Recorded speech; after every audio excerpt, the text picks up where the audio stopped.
Welcome everyone to Coffee with a Codex. My name is Dot Porter and I'm a curator in the Schoenberg Institute for Manuscript Studies, which is in the Kislak Center for Special Collections, Rare Books, and Manuscripts in the University of Pennsylvania Libraries. The Schoenberg Institute is a research and development institute focused on medieval manuscripts and pre-modern manuscripts, and also manuscripts that aren't pre-modern, so more modern ones. We have a great collection. We do a lot of digital work. Once a week on Thursdays at noon, I take a book off the shelf, sometimes with a guest host. Today it's just me, and we take a look. So if you have been here before, welcome back. As you know, this is quite informal. If you have questions as I go, please type your questions in the chat, and I will get to them when I see them. Usually my colleague Amy Hutchins is here. I think she is not here today, so it's just me on the chat, so please be patient. If this is your first time, welcome. If you have questions, put them in the chat and I'll get to them. As I like to warn folks, so this is not a manuscript I'm particularly familiar with, so we will be discovering it together. I will put the link to the record in again if you want to take a look at the data, and also it's been digitized, so there's high resolution images there for you to take a look. All right, so let's get started. This Theological Miscellany, it was written in Germany over a period of time. So between 1250 and 1399, so over a period of about 150 years. And it's not, hold on, that's not quite in. There we go, that's a little better. The binding, I think, is not an original binding. So let's see what the record says about the binding. Modern vellum over wooden boards, that's what I thought. So it says modern, that probably means 20th century. But the original binding, I think, would have looked something like this. We have wooden boards and parchment or vellum that sort of covers about a third of it. There we go. That's a good look at that. The record includes a table of contents, which is quite helpful, so we can see all of the texts that are included in it. And it says it's written by at least 5 hands. So we can see, if we can, as we go through, identify some of the different hands. Hands means that we can look at it and see that, you know, text looks different in one place from another place, and it probably means different people. So we'll zoom in and take a look at the opening here.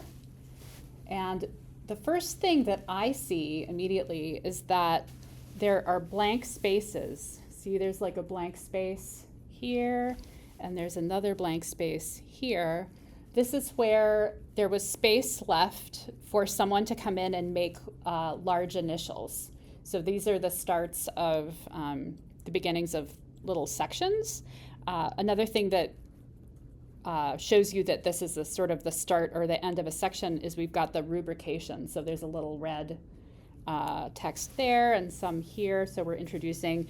For whatever reason, this never happened. So nobody ever came in and filled in these initials, which is too bad. But it's sort of interesting now to see that these spaces are here. So the text is written in 2 columns. There's another space here. And it has seen some better days. There's a lot of, I'm not sure what that is, but some kind of damage. I don't think it's water damage, but it could be water damage, some kind of staining. So the way that scribes were able to keep their lines, oh, hold on, let me zoom out so you can see a little bit more. Here we go.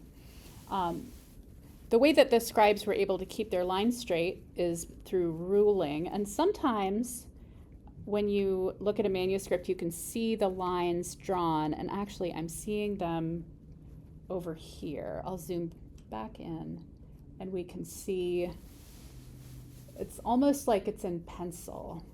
I don't know if you can see that, but there are lines here. And the way that they were able to make those straight lines is by the use of prick marks in the margin. So they would measure and put little holes along the edge of the margin on both sides of the sheet and then draw lines between them, and that's how they make these frames. So they weren't just drawing freehand. It's almost like lined paper that you can, like notebook paper. I'm just noticing, this is kind of fun, the edge of the parchment here is curved, I think because there's some kind of animal thing happening here. So I say animal thing, like, the leaves are parchment, which is animal skin. And so it's made by taking the skin and putting it on a frame, tying it to a frame and stretching it. And so sometimes on the edges of pages, you see places where the stretching actually happened. Oftentimes it's cut off. And the person who has made the prick marks for measuring the lines has put the prick marks along the edge of this stretched section, and then sort of kept on going up the page.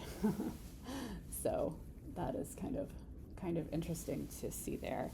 I'm also noticing, as I'm going through, that there are notes at the top, and this is a later hand, so this is not the same scribe that wrote the text.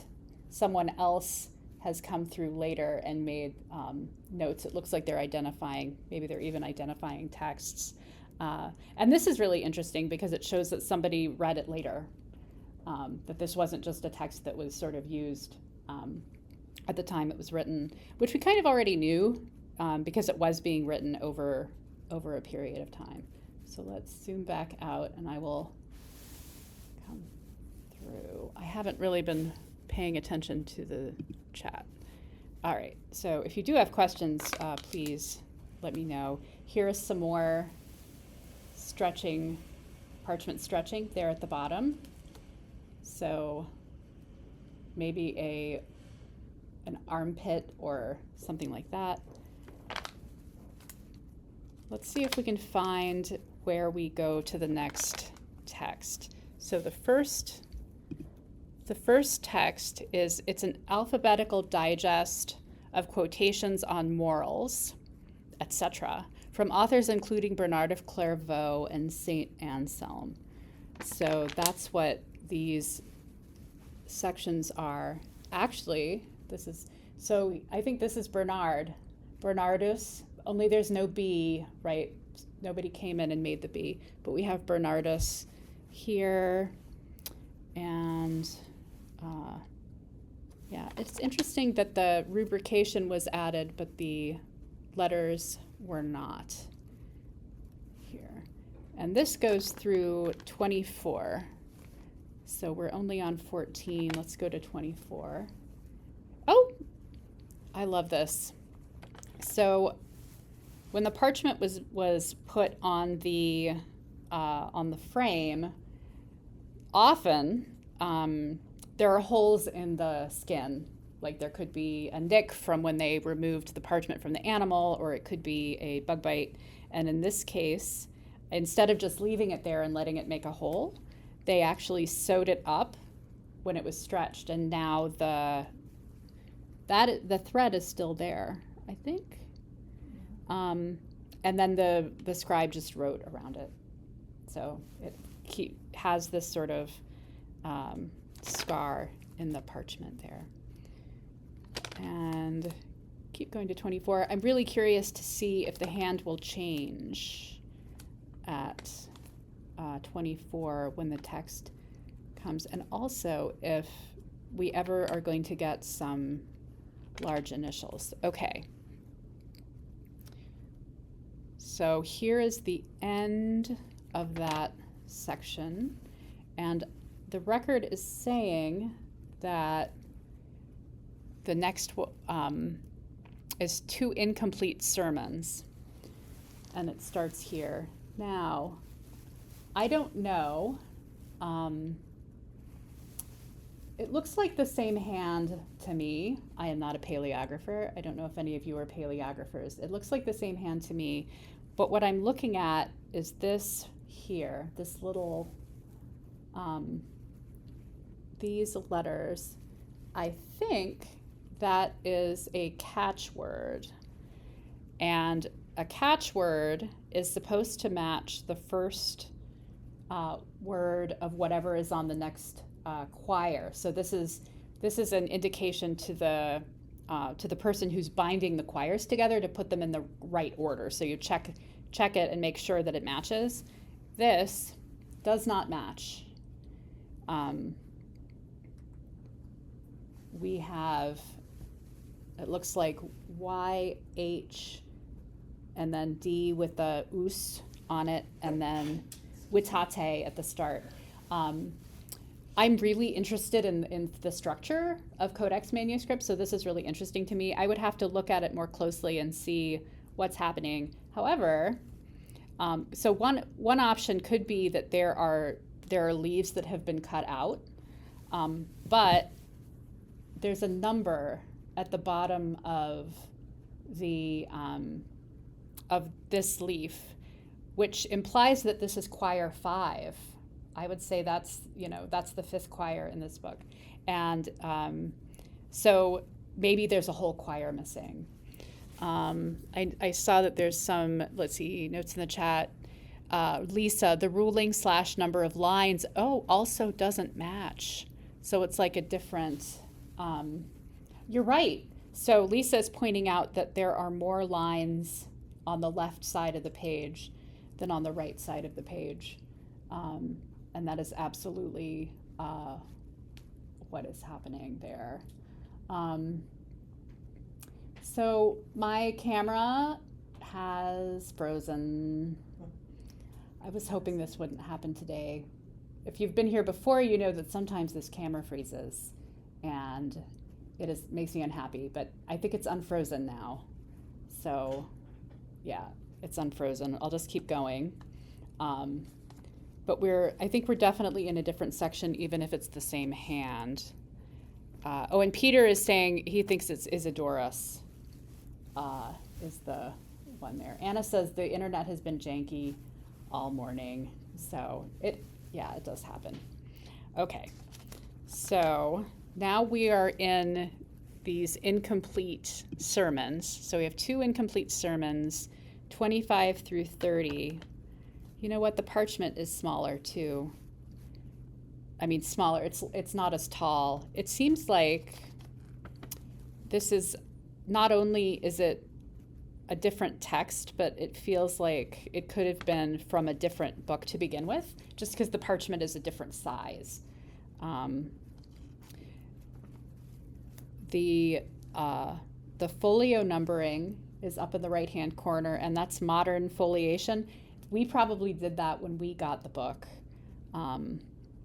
So it's not like there were numbers that were there in the 15th century itself. Here's another sewing there, another one that's been sewn. And I noticed on the previous page there again there was space for an initial that wasn't added in. So we have that going on too, but there's no rubrication here. So it could be a completely different, taken from a different manuscript. And I noticed too, we'll keep going, there are more areas where the parchment is different. Here's another sewing area here. And again, the text is written around it, which means that it was like that when the person was writing. Sometimes you find damage to the parchment that clearly happened after the text was written, but in this case, it's been written around it. Oh, you froze again. I'm gonna see, let's see, we're through 36. Here we go. It's so cool to see the raw, this is Bernadette. It's so cool to see the raw edges preserved on those earlier folios. Are codices usually trimmed later on during rebinding? Yeah, so they could be trimmed at different times. we're seeing these edges. It's a sign of sort of lower quality parchment. It would have been less expensive if you have parchment that still has the edges to it. A lot of times for higher quality manuscripts, those edges would have been trimmed off before the parchment was even sold. So less expensive has these edges, and then more expensive doesn't. Then after the book was made, yes, you do have a practice of later collectors who take manuscripts and rebind them, and often as part of that rebinding process, they trim the edges to, maybe they want all their books to be the same size, and so they trim them like that. So it's another thing that happens. Okay, this is great. So now we're at the end of those sections, and we're clearly in a different section. We have a different hand on the right. We also have a different number of lines. There are more lines written in a smaller script on the right side. Still 2 columns though, so that's sort of interesting. Murray says the quire number on the left is the same at the beginning. Yes, the 5 that's down at the bottom is the same right there. Matilda points out that the parchment on the right is darker, and I noticed that too. It's also, I think, a different size. So if I put these together, the dark parchment is bigger, both on the bottom and on the edge, and I think on the top. Let's check. Yes. So it's larger. This again is adding to my theory that these are in fact different sections of what were originally different books bound all together.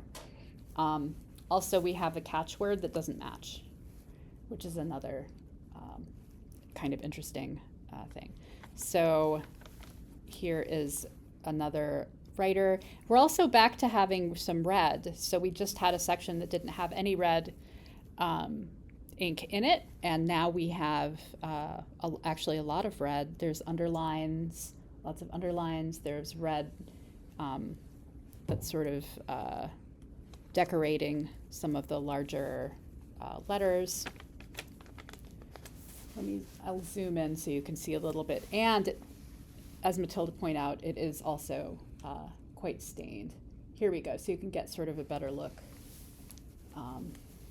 at the text. It's a lot smaller than previously. And there's more. There's another one of those parchment scars there. All right. So this is a penitential, and it's incomplete. And I bet it goes to 52 verso, and I'm betting that when we get to 52 verso, it will be the end of this section that looks like this. Oh, we lost the red. The red ink went away. Hold on, where did that happen? So there's red ink on these openings, and then I turn the page, and there is no red ink on these pages. So it seems like we got here, and then there is no more ink. So the ink would have been added after the text was written, right? It wouldn't have been the same scribe going through and adding the red as he went. So what this is telling me is that someone started the job and then didn't finish it. All right, so we'll go to 52. We still have some. 48, still no red.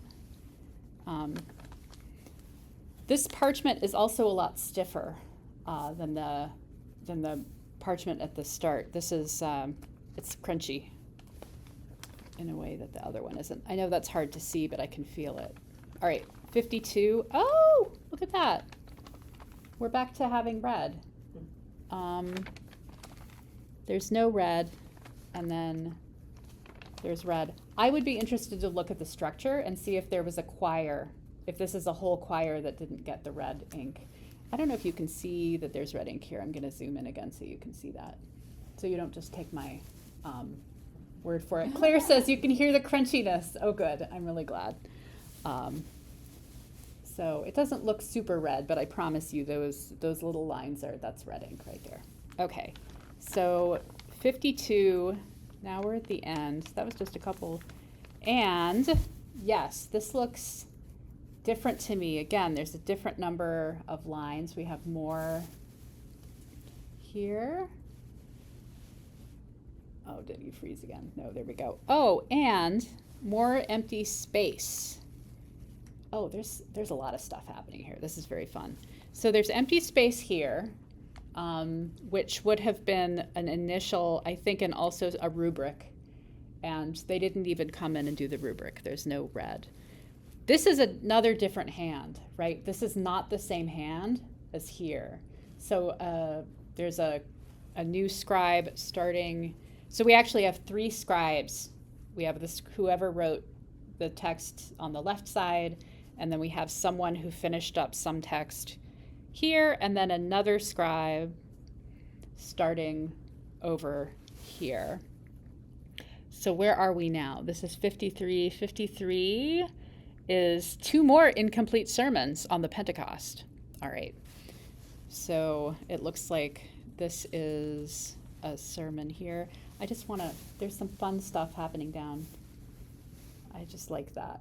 A little bit of decoration down there at the bottom. There we go. I like this hand.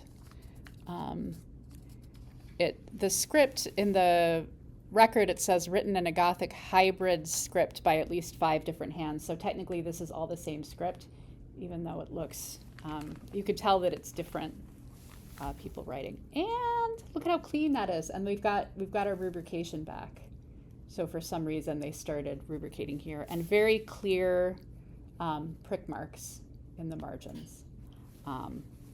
This is nicer parchment.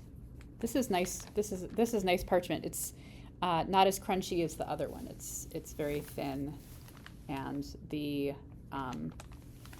flesh side. This is the flesh side, and this is the hair side. The flesh side is very creamy and very nice. Linda says, "Is it just fancy letters? Do you mean the script?" I'm asking about the lines. I think if you turn back. Someone was asking about it at the end of each line. There's an upstroke. Yeah, turn back one more. Yeah, over there on the right margin, I think, upstroke. Oh. At the end of the line. Yeah. I don't know. Could it be a I think it is a Franken Codex. So yeah, there's a little fancier writing here. Yeah. Okay. So we are in our sermons. And then there's a whole lot of things that happen very quickly because we're almost to the end of the choir, or to the end of the manuscript. Oh, Peter says, looks like hyphens indicating broken words at the end of lines. Yes, that's what all of these are. It's breaking, it's hyphens to indicate the words continue on the next line. That's what those are. Oh, CC, what is a Franken Codex?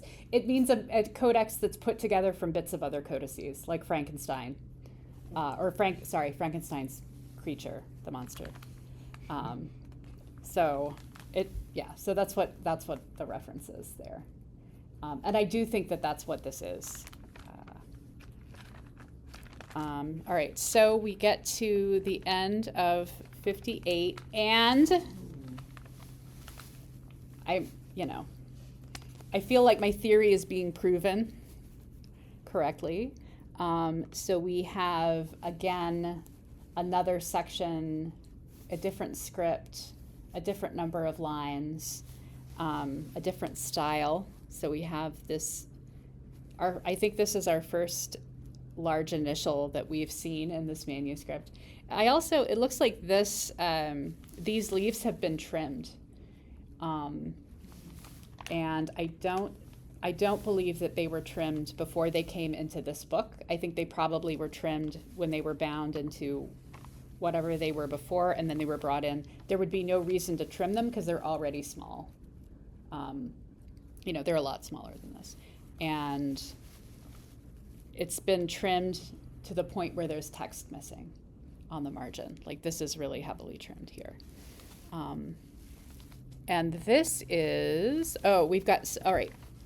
This last portion may actually close out the book, but it's got a lot of different things going on. So we have excerpts and glosses on the Bible, and I think that's what is in the left column, because then we have De Pugna Spirituali, and I don't know what that text is, but it's some kind of prayer, it's some kind of religious text, and that starts up here and comes down and then onto the next page, and then another religious text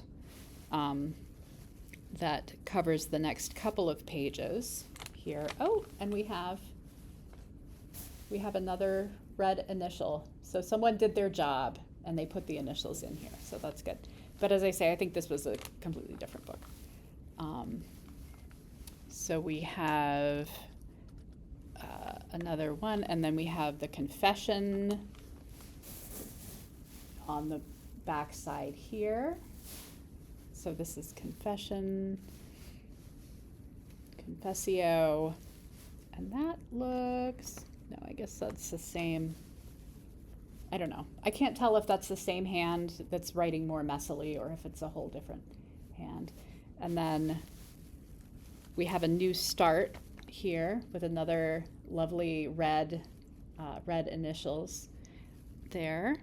This is De Contemptu Mundi. Oh, Pope Innocent III, excerpts. So this is a text from Pope Innocent III. And this goes on for a few pages, and we have several lovely red initials here. And this continues. Ooh, hey, nice big hole. Oh, come on. It has, it's frozen again, so I'm going to wait a sec because I want you all to see this hole. It's very impressive. There we go. Yes, and the parchment here has changed. This is almost translucent parchment. It's very, I don't think it's very good, but yeah, just this one leaf, or a few of them here. But we've got the ink, let's see. And then we have one more text. Let's see. Where did my folio numbers go? 70. So the last text is on 70 verso, which is here. And then we have two poems, which is what's happening here at the back.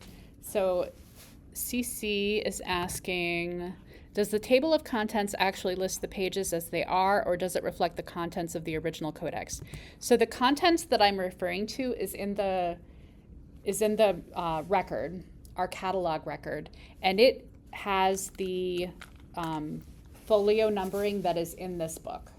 So I can see that this is 61 recto, so the front of this page is 61 recto, and I can look and see that 61 recto is the end of De Vitiis, is the name of the text that's on here.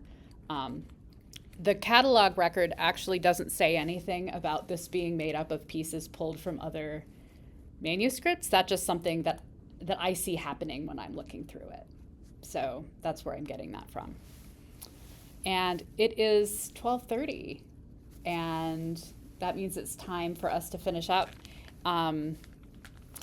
This was really fun. We actually got to look at every page, which we don't always get to do because often there's a whole lot of too many pages to look at, but I feel like we got a really good look at this, and thanks everyone for coming. And I'll put this online in the next week at least. And I hope you all have a great week, and I'll see you again next Thursday.